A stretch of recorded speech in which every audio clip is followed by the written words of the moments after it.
Okay, we'll get started. Welcome. My name is Katie Burrows, and I am one of the coordinators of the Columbia Basin Watershed Network. The Watershed Network acts as a regional umbrella for organizations working on watershed stewardship to share experiences and resources and build knowledge and expertise in the Canadian Columbia Basin. Today is our third webinar in our winter webinar series. And we are joined by communication specialist Dave Minkow with the Canadian Freshwater Alliance, and he's going to discuss freshwater storytelling as a meaningful way to build connections with your audience. This webinar is hosted in partnership with the Kootenay Conservation Program.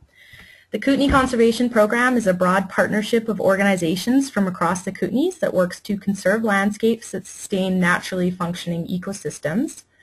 We are really excited about this partnership as it's an opportunity for both organizations to bring together our membership and build capacity amongst water and conservation groups across the Columbia Basin.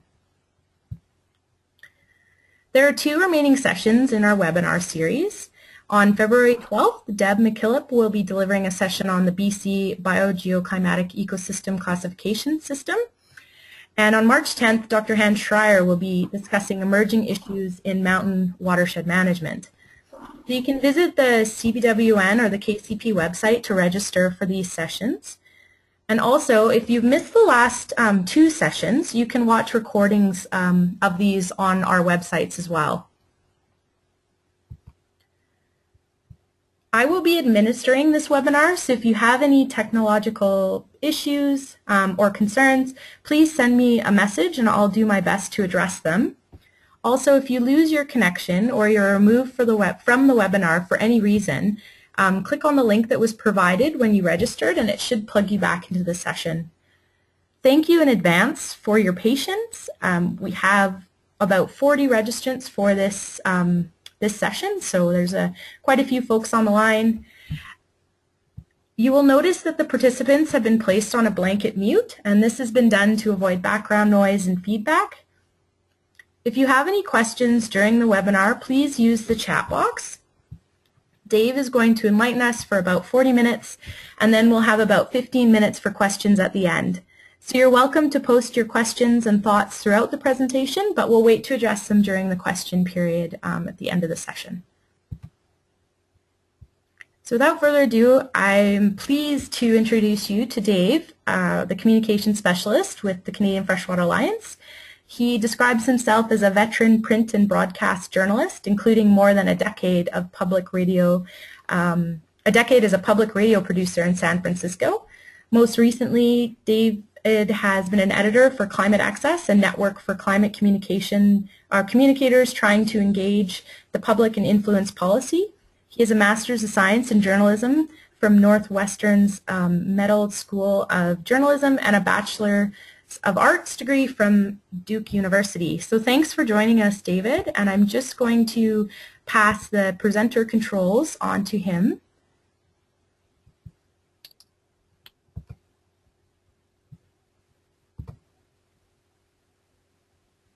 Sounds good. Let me show my screen. Great, welcome. Thanks very much, Katie, for the introduction and for the invitation. It's great to be here. I met Katie during an engagement organizing training we did last June that included a fair bit of storytelling. So for those of you who aren't familiar with the Alliance, the Freshwater Alliance, we help groups, big and small, working to build their capacity to protect Canada's lakes, rivers, and streams. And we focus our work on a few core areas, and storytelling is one of them. As you see here, we talk about theory of change, social media, your database, and analysis. And the reason why storytelling is just a big part of it is because it's kind of essential, right? It's a great way to motivate action for freshwater protection, and it's something that not all that many freshwater groups do very well. But to move forward on all your plan to engage people, you need to have stories are just a powerful way. So what I'm going to share with you today, I've learned through trial and error telling stories as a journalist, by participating in trainings and doing some research, and by living out a fable. I don't know how many of you know the story of Stone Soup. Perhaps you read it as a kid.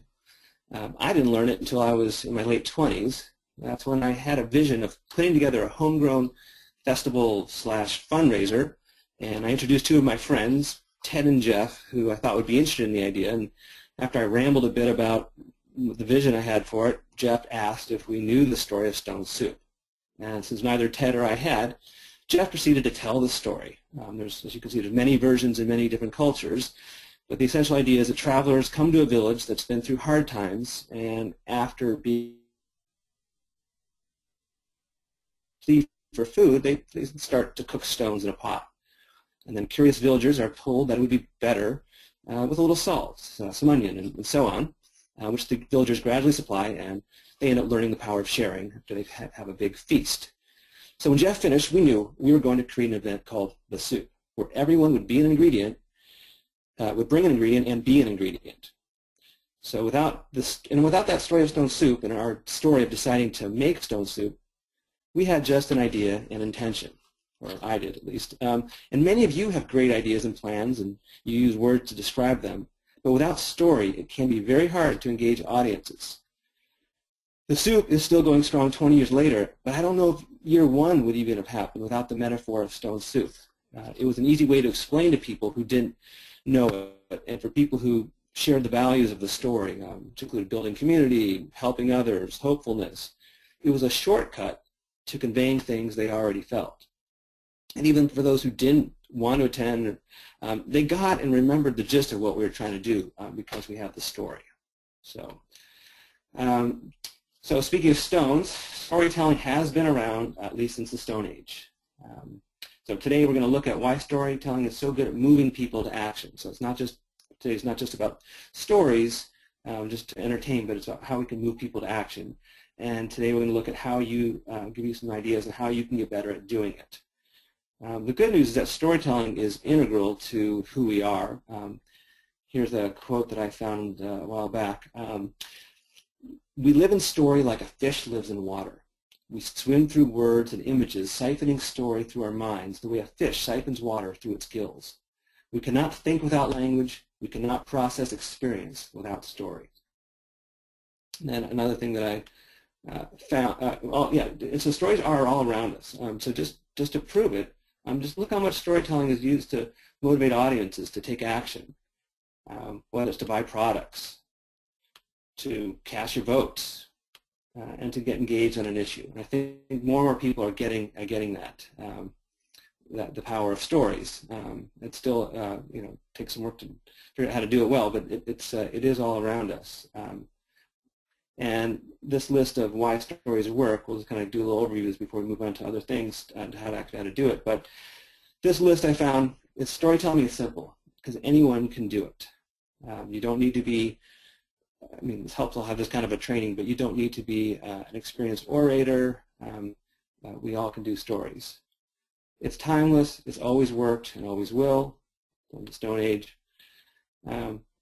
Everybody likes listening to stories. They're demographic proof, right? Regardless of your age, race, or gender, stories resonate.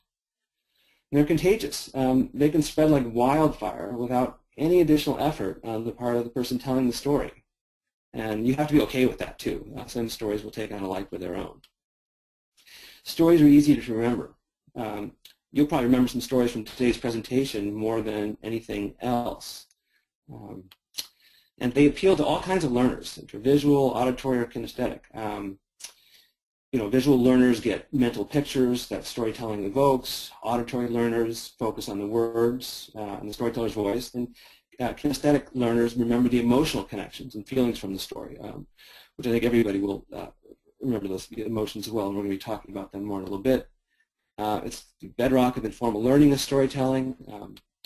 So it's not just the formal way that we do it in your work. And stories put the listener in a mental learning mode, because listeners who are in a critical or evaluative mode are more likely to reject what's being said. So that's a big idea, that you're more receptive that way than when you're when you hear something and it's like an argument and you might want to argue back, but your storytelling is different. And it gets your message across without arrogantly telling listeners what to think, right? Telling stories shows respect for the audience.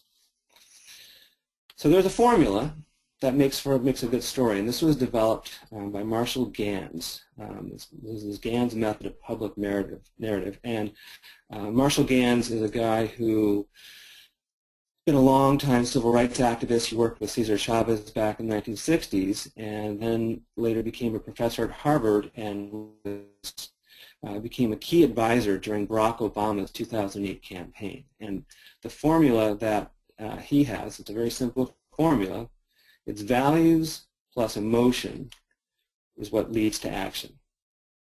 Okay, so let's talk a little bit about kind of on the emotional front. You know, the emotions are what make people care. You want to make people feel something and not just think something.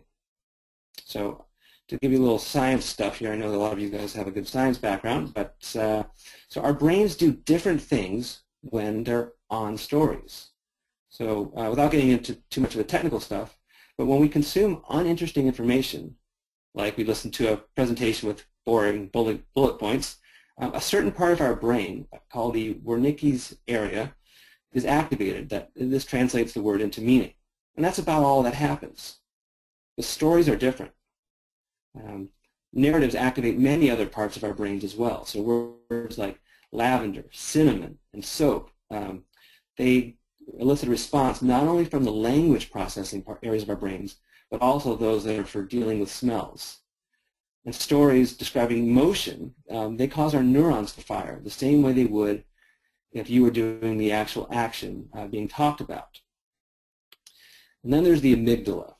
When the brain detects an emotionally charged event, so an area of our brain, as you see there, that's a small part called the amygdala, it releases dopamine into the system.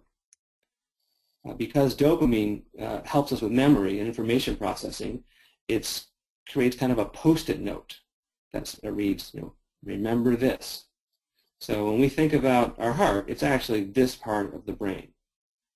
And, you know, when you think about emotions, I mean, I grew up thinking that facts were what ruled, that you could convince someone just by facts. When I was a little kid, in grade 2, Watergate happened. I was born in the U.S., and for me, that was fascinating. I just remember coming home from school, couldn't wait to watch the Watergate hearings, and just that these reporters, Woodward and Bernstein, these guys got the facts out and exposed the lies and other things. And there's a picture of Nixon as he was leaving office right after resigning. But that was what really, the facts ruled. Then it was the election of Ronald Reagan in 1980, who's known as the Great Communicator. This is him when he was back in his radio days, and he did, in addition to movies, he did television. He was a master at telling stories. He used anecdotes, and his narrative, I mean, he created, they were called the Reagan Democrats. These are people who believed and felt connected to him, even if his policies went against their self-interest. And I think, I mean, I think for a long time I still kept holding on to the idea that facts weren't, but this was an early example of how emotions and how the storytelling could really influence people in a way that that facts could. So again, like I mentioned earlier, that trying to convince people of a message, you know, puts them in a position of evaluating, arguing back. But stories engage people. So what Reagan was so good at doing, he was connecting with these shared values. So the social values, and these are how people interpret experiences, politics, and culture. These are basically our worldviews, and they're developed. They're often fairly developed by the time we're 15 or so, and they don't change a whole lot unless there's a big traumatic event in your life. So you've got these worldviews, and they're at least as influential as demographics are on predicting behavior. It's your social values, it's how you see the world. So you can have a very different demographic than somebody else and see the world in the same way as they do, and then someone else who's from your same culture and age may have an opposite view just because of how they were raised, other things that are inherent to them, all these influences, teachers, and experiences that shapes how we see things, just how when you look at, same people, depending on what political party you ascribe to, that when you hear Stephen Harper saying something, you kind of interpret it in a different way. And then this, by the way, this picture I found, because I was only trying to find things that I could use that are not copyrighted, but there was a photo on here from this New Zealand party called the Values Party in the 1970s. So just understand the importance of values. I had something I didn't put on my resume here was that I had a job, very interesting job after I left journalism and moved to Canada, actually working for an American company that did something called Environics, where I would be given information on people's values as well as demographics, and this company would be hired by progressive groups working on the death penalty, national security, different issues, and they wanted to divide up the population into different segments, and so you try to think about who these different people were, and I would write up a profile based on this information and what their social values were. So although most of these are private, they can't be shared. Here's an example of, again, this is U.S., but this is an environmental segmentation. So the idea is that you can divide, and when I would be asked to do this, sometimes it would be anywhere between 6 and 15 different ways. There's different ways you could slice it up by the values and things that they wanted. So here is one that was done in the U.S. looking at environmental values, and there's 10 segments. And and by doing the research, you would identify the values that they were the strongest, but also ones that you could tap that would fit with the cause that I was being asked to research on. So here you have, there were 3 groups that had pretty much a high priority in the environment, but often we focus on just the ones that are the closest to ourselves, and so a lot of environmental methods in the United States go to the greenest Americans, and sometimes the things that the greenest Americans like can actually be turn off for other groups that actually do care about the environment, but we don't think about them and don't think about their values and try to take advantage of them in terms of connecting with them. So, and really, actually, from doing this work, other than a few segments, even though some of the ones on the bottom, there actually are ways to connect with them. There's one that the cruel worlders, we called it, that they weren't really going to come on board anytime soon with environmental stuff. But it's a real important thing to think about these values and how you can connect to them. And then the key is when you're thinking about your audience. So you want to think about who your audience is for your story, because it's not, because you want to really target it, because there isn't a general public out there. So you want to think about the different ones you want. So, and at the same time, you want to remember that you are not your audience. Just like that example with the greenest Americans, that maybe you are, and even you, as someone who's committed to working on freshwater issues, are different in probably many ways than those people who aren't doing that. So these are important things to remember as we start breaking down who your audience is. And so it's helpful to do an exercise of building your profile, again, for your stories, who you want to reach. For example, this U.S. grocery store chain, the Trader Joe's, they have a very specific person. They go after, their idea is an unemployed college professor who drives a very, very used Volvo. So you want to think about who your audience is. Okay, so as part of doing that, you want to consider, what do you know about them, their demographics, what kind of job they do, or how they support themselves, the activities they do for fun, what matters most to them. Many do care about freshwater issues. There's polling that we've done that shows that a very, very high percentage of people in BC and in Canada really care about it. It's just not always their top priority. There's other, the economy and jobs and health and other things tend to trump it, but even though they do care about the environment. So you want to consider, why might they care about your issue, and why might they not care? So again, these are kind of things you want to go through with your thinking about your audience.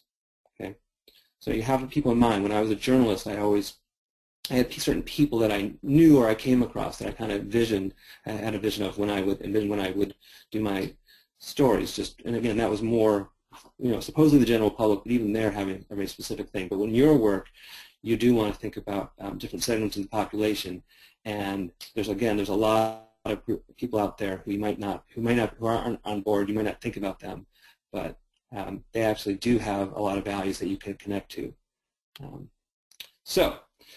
Okay, so now you want to break down your story. Now it's time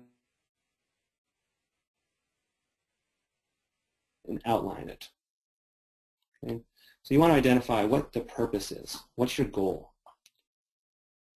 Do you want to get out the vote? Do you want to raise money? And then what's the big idea? What is your main idea? And it helps if your organization has done some framing work, which is the idea that you've come up with some overall frames for your organization that will help you identify whether or not you want to do certain campaigns and tell certain stories, but how they fit. So you've already kind of got those. But you want to have this, what is your big idea? And sometimes it's easy, you don't want to have too many ideas, you want to, or there may be many ideas, but you want to have that core idea. There may be a proverb that you're able to use to say it. But it's really easy to get lost in all the complexities of the issue that you're working on, but to boil it down to one big main idea. So as part of figuring out your story, you want to figure out what the challenge is, what's the problem, and what's the overarching threat. Kind of write down what is the challenge. Write that out clearly, and then identify what's at stake. What are the shared values that are impacted? And so having a good sense of that and being clear on what that is will help you move forward. So what? So why should your audience care? What's the urgency, and why now? So you've got to answer those questions because there's always lots of issues out there, but you want to make it clear. And again, so just write that down when you're kind of outlining your story. So who or what is the villain, the obstacle? Is it a specific corporation? Is it just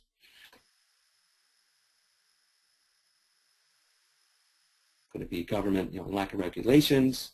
But think about that as you weave that through your story. And who's your anti-hero or your hero? The anti-hero can be someone like a Shrek who ends up being the hero, but wasn't really inclined to do it. But who's your hero?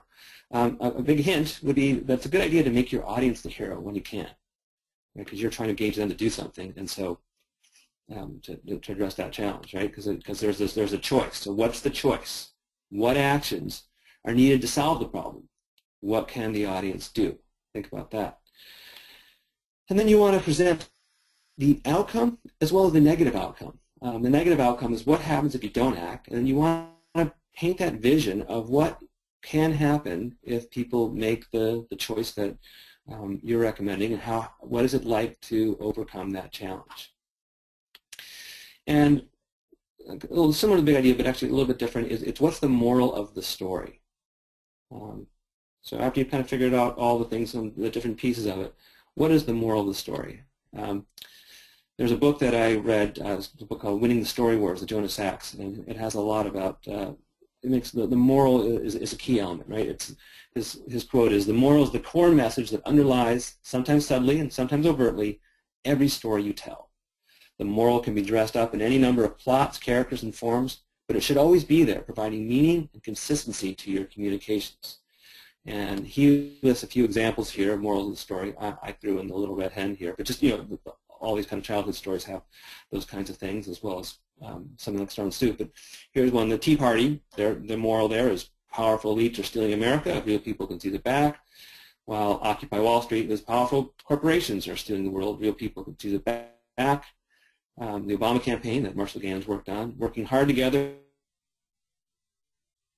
Problems, and I don't know if you are familiar with the story itself, but those examples I gave were just the moral is you can understand a complex, broken system, and once you do, you can help fix it. Okay, so once you have that, It's story time. You've done the outline. Now you got to think about how best to say it.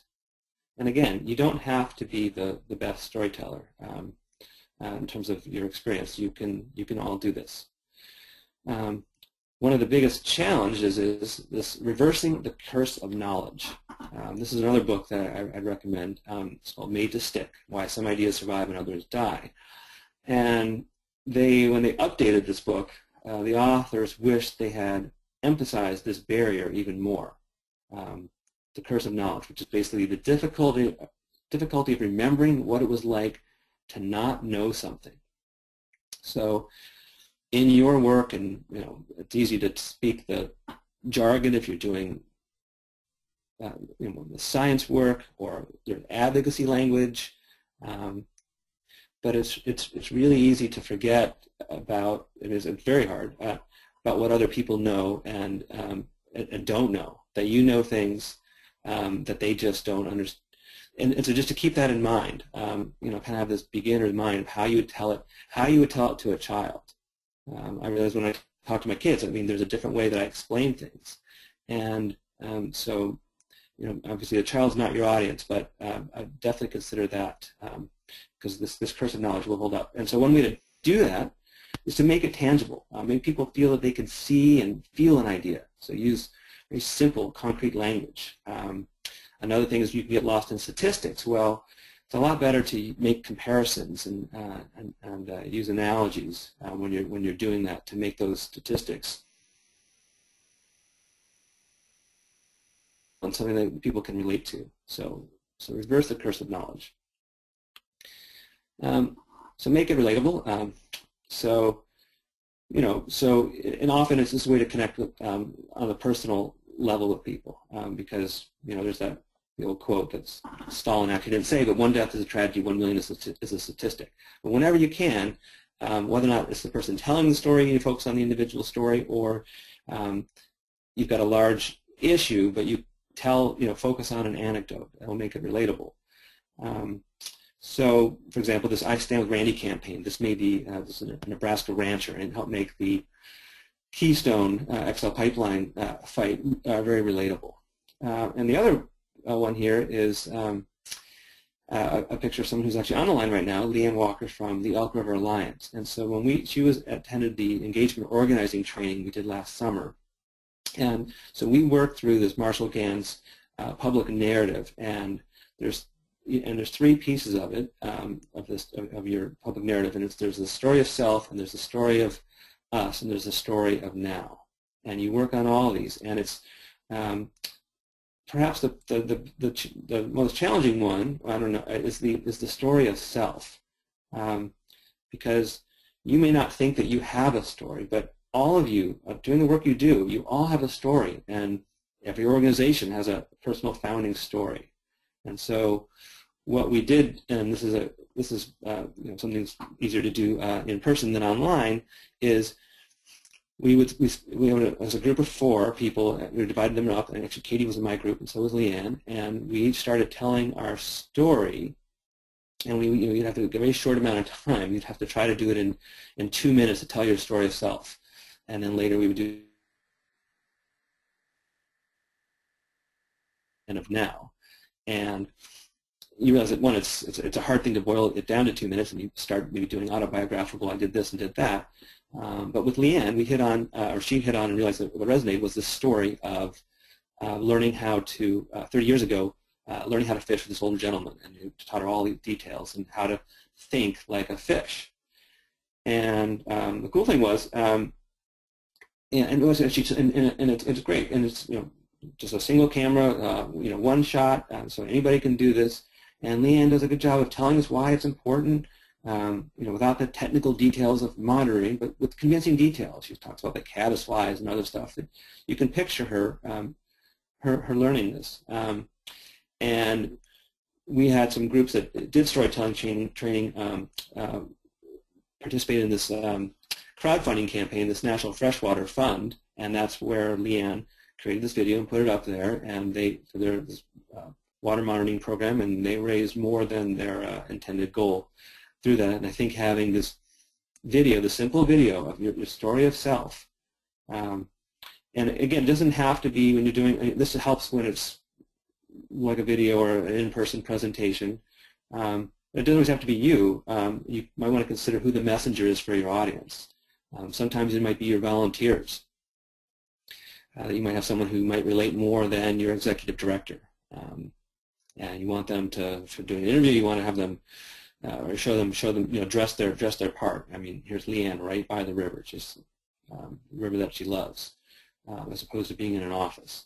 So you really want to think about resonating with your audience with that. So after you think about making it relatable, make the connection. So this is where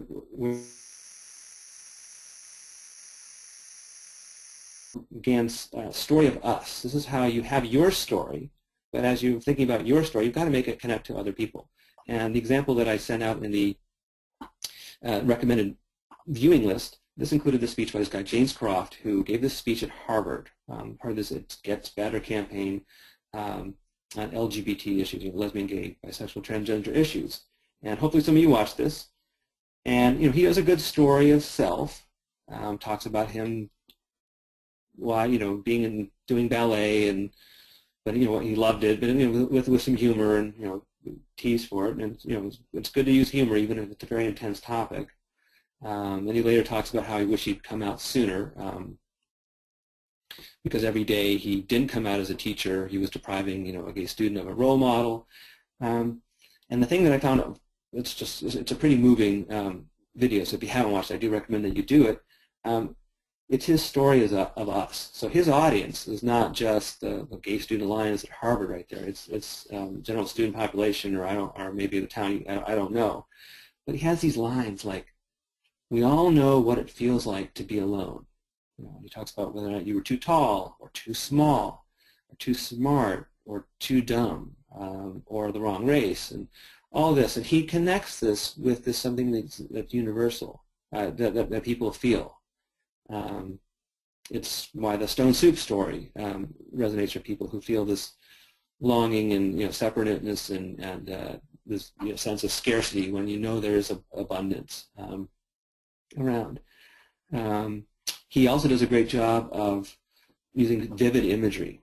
Talks about it's pretty intense, but he talks about these 12 and 13-year-old boys who hung themselves. He talks about them twisting in the wind.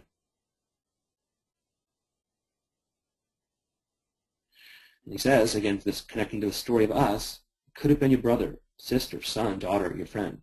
It could have been one of us. So in your stories, again, think about how do you, if it's your story or the story of someone that you're profiling, how does that story relate? Not just of interest, but what are those things that can connect with you, again, emotionally and through these sense of shared values. So, and then make a clear and urgent ask. So the next thing you do is the story of now, which is the urgent choice of why you want to, that people need to make. And so to do that, you convey the dream and the nightmare, right? The vision of what will happen, right? I mean, here's this campaign for local power video, which I also shared. And then you want to also, convey that nightmare of what will happen if you don't. Now, this group, we actually had them on part of the storytelling intensive, the guy who did this video, and they didn't intentionally use GANs, but they do throughout this video work on the story of self, their story, the us. Actually, the opening line is, "This is a story about something that is happening in every community across the U.S. and what one community is doing to fight about." This is about democracy. This is about David versus Goliath. It's about our planet and health versus corporate greed. This is a story that just might be the shot across the bow for how our society finally addresses climate change.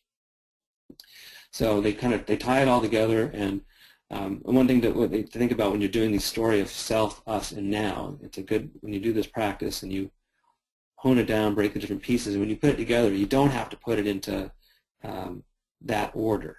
That'll be something we get to in a minute, but just how you order things. But you want to, when you make it urgent, you want to make sure there's this clear and urgent ask, and not a lot of them. research, there used to be, the books would come out, 50 things you can do to save the environment. Well, it turns out that that's just too many. People want to focus on maybe one or maybe two things.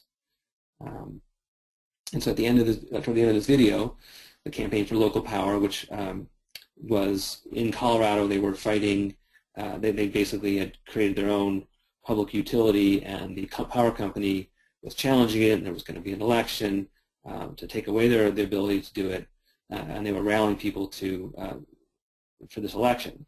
And so they used wording such as, the only way David beats Goliath this time is with your help, because the only way to counter money is with people. Ironically, they asked for money to hire organizers that can recruit volunteers, and they say, we are here to recruit you. Right now, more than ever, we need you. Your financial support will help restore our community's voice in this election. And this story, it didn't take all that much money to put together, and they had a goal of $40,000 to raise, and they raised over $200,000, and from all across the world, actually. And people, my colleague Raj Gills, when she saw that, she just she wanted to head right to Colorado and help out. It's an inspiring story, and they do a great job throughout it of connecting with the sense of us, but making it really clear that there's a lot at stake, and they've got a clear and urgent ask. All right. So, but when you're putting together the story, you've done all these other pieces, but so how do you put it together? And so don't bury the lead. And here's a little example that was in the Made to Stick book, which is a great example that I think I learned something very close to this when I was in journalism school. But here's this example. Okay, so you're given this, they take new journalism students and they give you some information. So here's this information. Basically, this principal of the high school announced today that the high school faculty will be traveling to Sacramento next Thursday for a colloquium in new teaching methods. Among the speakers, anthropologist Margaret Mead, college president Robert Maynard Hutchins, and the California governor. Okay, so they're given this and they're asked, okay, so here's the information. What's the lead? How do you start your story? And as a journalist, I mean, often I would spend maybe half my time writing the lead. So in this exercise that actually happened, all the students just talked about, next Thursday the faculty is going to be hearing from these great speakers. So they had just versions of just that. But you know what? So what is the lead? If you're writing for the school paper, there will be no school on Thursday. So one, it's a way to get people's attention, but that is really the key information that you need to convey. So anyway, I just thought that was a good thing when you start thinking about how you organize your story. And so the final recommendation here as you're putting it together is try to be creative, make it memorable. This one I just saw yesterday, this new campaign that came out. So you start watching it, and these two people meet over trying to reach for the last tortilla chip in a bowl at a party, and they go on and have a relationship where there's just Doritos in the bathtub, and they drink milk over Doritos in bed, and inside a bag of Doritos is where the wedding ring is. And they have all these, they're just having the time of their life, and they get come from. And they're walking through the forest, and they come to this. Also, they come to this clearing, and it's basically a clear cut in the rainforest because Doritos uses palm oil, and palm oil, the practices of the company that they're using that makes Doritos, it's not sustainable. So, so there's, this is an ad campaign. It's pretty effective. It's something you're going to remember, right? It's a lasting. You want to have something memorable, a lasting image that people can easily recall and reminds them of the core message. So it can be often saying the unexpected. You want to get their attention. You want to break their patterns. Another way to do it is to make it a mystery. So that to entice the reader or the viewer to follow along. That come along from the ride. There's this idea you can move from common sense to uncommon sense. But so, anyways, that was it's a good idea to figure out. You want to get their attention right away. So, all right. So I think that's kind of my summary for now. Here's a quote from Hannah Arendt: "Storytelling reveals meaning without committing the error of defining it." And again, I think anybody can do this. Leanne did I really wanted to have her video there as an example of, with just a little bit of practice, and I don't know how many takes Leanne did, but it's just, it's super low budget. The camera just rolls, and she has some notes, but she tells her story, and it being very effective. So just consider your audience and be authentic. So I guess it's time now for questions.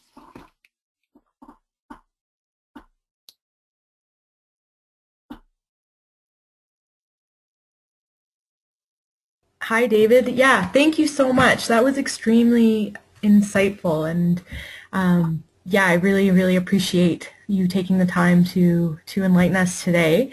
I would encourage everyone to put a question in the chat box if you have one. To kick things off, I definitely have a question for you, David. I like the point that you made about making the audience the hero, and I was just wondering if you could maybe provide an example of this. Let me think about this. I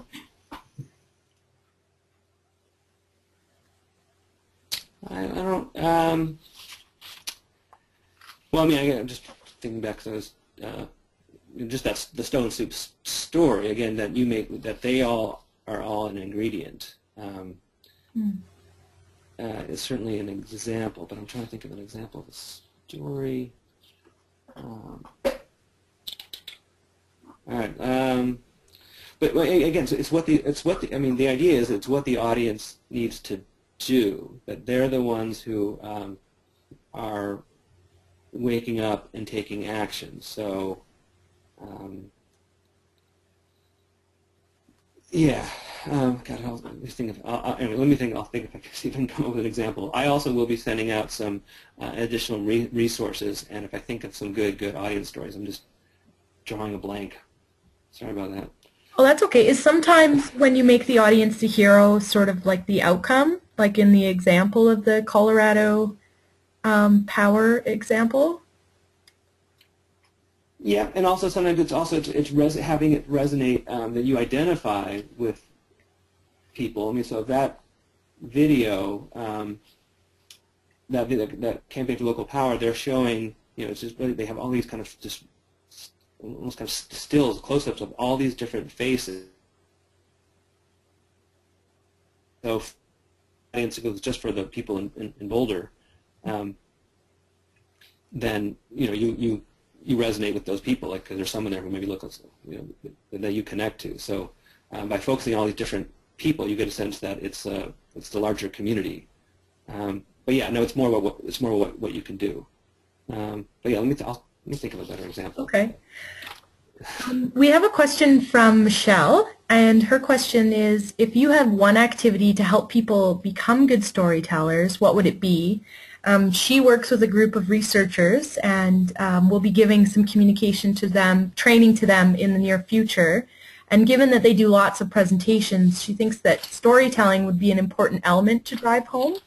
So do you have a short activity that's possibly 20 to 30 minutes that could help in her work? Yeah. Well, probably again this Marshall Gans thing, and especially the even starting with the story of self, because when you're introducing yourself at a presentation, again, everybody's got a story of something that moved them, that you can tie it to to the work that they're doing. So the idea would be that you would sit down with somebody else. You give each other 5 minutes to just jot down some thoughts. So you don't not take a lot of time. So 5 minutes, everybody writes down what they think their story is, and try to convey it to each other in 2 minutes. And when you tell it to another person, they're timing you, but they don't say anything. Just kind of be neutral. And after those 2 minutes, then you get 2 minutes to give them feedback. And then that person can do that with you. and you repeat it one more time, you give them another 5 minutes to refine it. And you realize how many things that you had in there you thought were core, and you cut it out, and maybe there's just a few details that you play up. So I think that's, and again, while thinking about who your audience is, because I've never used that stone soup anecdote before. I've used some other ones when I've done it, and I just adjust it to the audience.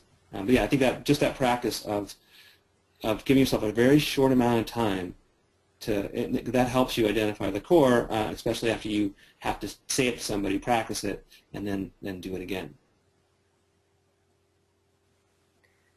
Yeah, I definitely, when we were doing that training with you, David, I found that was a really helpful exercise because, yeah, you kind of get into sometimes a situation of just regurgitating your biography of kind of, what education you have and what things, but some of the actual kind of core experiences that lead you to kind of wanting to do this work or being engaged in certain initiative is really interesting. And I like just the example in the 6.12 seconds video where yeah, he describes the kind of situation of being a ballerina with the hardwood floor and the old piano, and some of those things really evoke emotion and made me kind of transport back to some of my childhood and the things that I had gone through. And so, yeah, it's thinking about those details sometimes is kind of the challenge, and it was, yeah, that would be a really good process, I think, to go through with a group of researchers and scientists. And it's what you remember. I mean, I remember from when you were in the group, I remember your story, the big event that happened for you.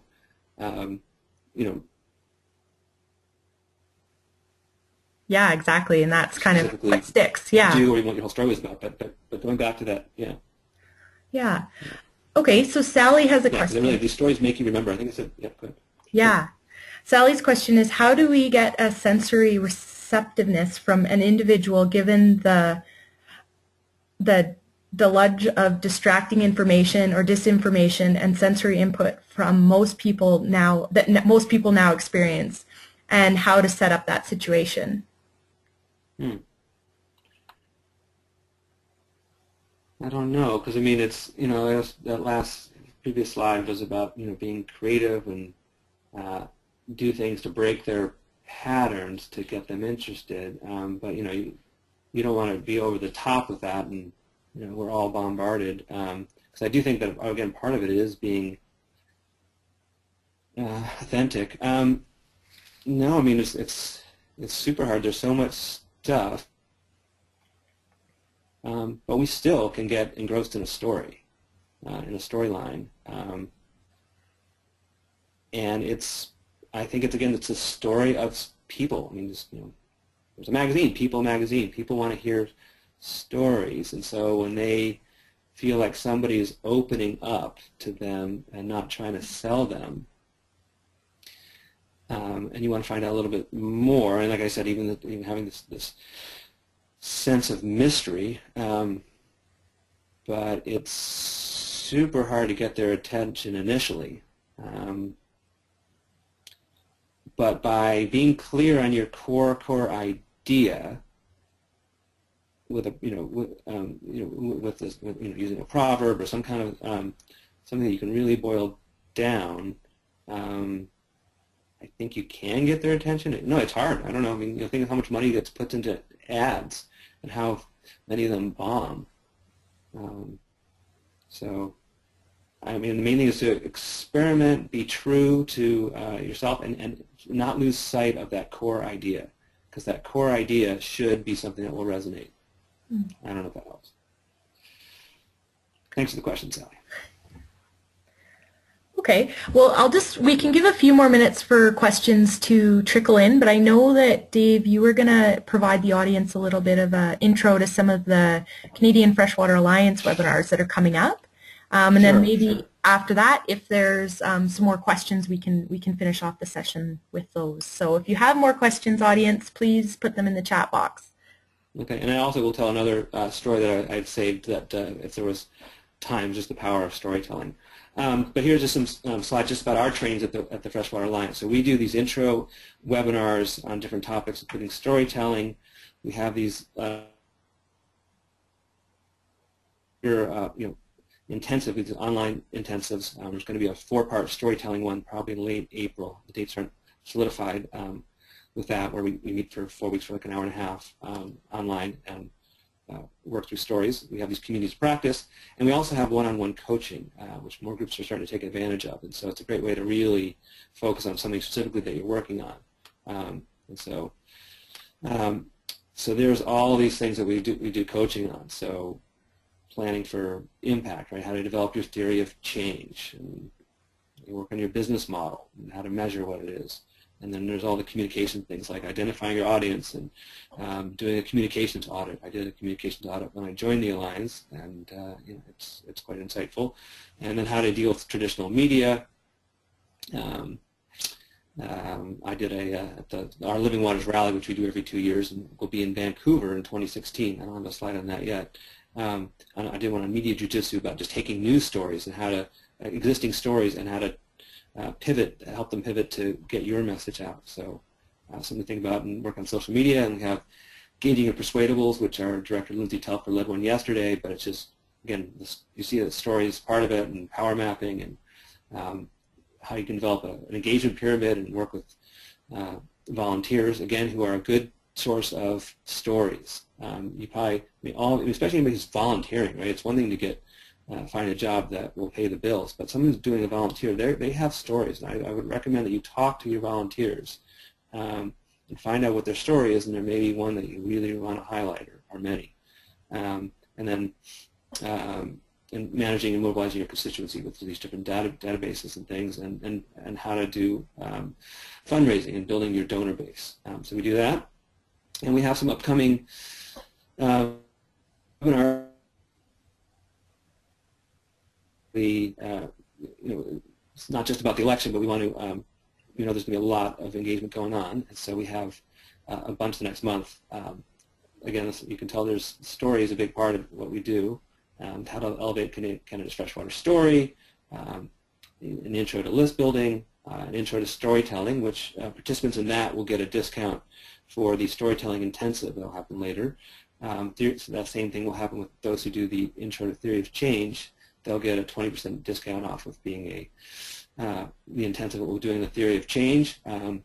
We're getting over the charity chill, kind of letting you know what charities need to know, what you can and can't do around elections, so that there are more things that you can do, but you want to be careful to do what you only can, what you should be doing. And then we'll have a bunch of stuff going on for Canada Water Week. All right, if there are any other questions, I can just tell one final story, and a little thank you thing. So I was just reading an article, just thinking about the holidays, an article, I first saw it on CNN, about how in the early 1800s in New York, there was a problem with Christmas. That apparently the Christian leaders there, and this is actually true in some other places as well, they've been against religious celebrations because they thought it was too paganish. And this wasn't just New York, but apparently in England and other parts of the United States. And that the Christmas was characterized by raucous, drunken mobs roaming the streets, damaging property. So a group of New Yorkers, including Washington Irving, they wanted to domesticate Christmas. So they formed the St. Nicholas Society of New York, and they took the idea of St. Nicholas that some cultures still had a bit of, and been visiting. It was actually earlier in December. So Irving wrote a book in 1809 called The Knickerbocker's History of New York, which was portrayed a pipe-smoking St. Nicholas soaring over the rooftops in a flag and delivering presents to good girls and boys and switches to bad ones. And then in 1821, which is this picture here, is there's an anonymous illustrated poem entitled "The Children's Friend" that introduced Santa Claus. It has an E instead of an A. That wasn't a typo. In this role, and it featured a birch rod that directs a parent's hand to use when virtue's path his sons refuse. And it was pulled by a single reindeer, and then a year later, the night before Christmas came out. But it basically changed this having a story of Santa Claus changed how people treated Christmas. It became a family thing, and it inspired people to behave well as opposed to a chance just to go out and celebrate. So there's a sense of Santa Claus, and there's one of these early versions of what Santa Claus looked like from the night before Christmas. So that's the bonus story. Excellent. And also, just by the way, sorry.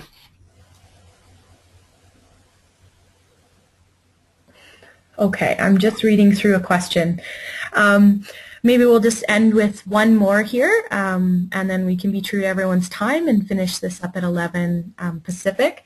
So Megan asks, let's say your goal is to gather personal stories from the public about their connections to their watershed. I'm thinking about how we gently coax these out. What kinds of questions do you find inspire stories rather than just answers? Do you foresee concerns regarding gray ethical areas of using these stories respectfully and effectively? Okay. Well, the second one, you have to get their permission to use things, right? I mean, so when even when doing these slides, since it's going to be a public presentation, I have to make sure that things weren't copyrighted. So there's a site called Creative Commons that has images that you can use that aren't copyright issues. So I pretty much try to use those. And so in terms of you want to make sure you get permission. But there's and there's something that we've been trying to work a project called story mapping, where you go out and record these stories. You get their permission. But yeah, it's not. And then you can map on your area that here are these different stories in your community. But yeah, no, asking, you don't want people don't want to feel like they're interviewed, right? Because that can be off-putting, especially if you do the person on the street kind of an interview.